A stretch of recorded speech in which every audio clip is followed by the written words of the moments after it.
So moving forward with our unit, let us see the topic change of order of integration. Sometimes the evaluation of double integral becomes easier by changing the order of integration. To change the order of integration, first we have to draw the region of integration that are given in the limits.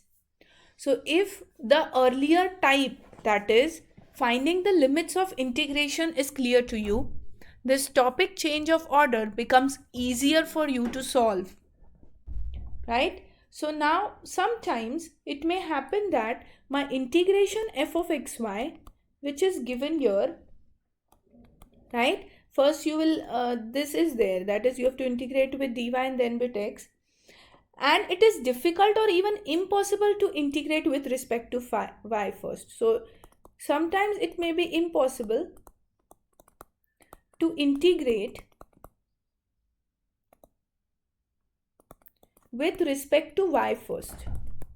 So sometimes integration with respect to y becomes difficult, but it can be easily integrated with respect to x. In such a case, it becomes necessary to reverse the order of integration. So in such a case, we have to work out f of xy. First, we will reverse the integration. That is, first we will integrate with dx and then with y. So the integration will become easily. Similarly, sometimes your integration is like this. That is, some integrand is there. You have to integrate with x first and then with y.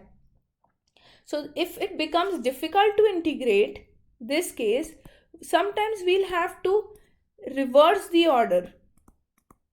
Okay, so reverse the order of integration. That means first you will have to integrate with respect to y and then you will have to integrate with respect to x.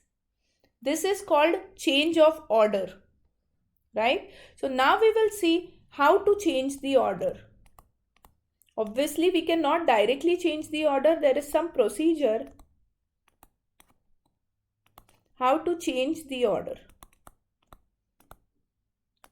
So for changing the order of integration, we need to follow some procedure. Okay, so what is the procedure? First step of the procedure is, first let me consider case 1. For case 1, we'll take some steps, and then for case 2, we'll take some steps.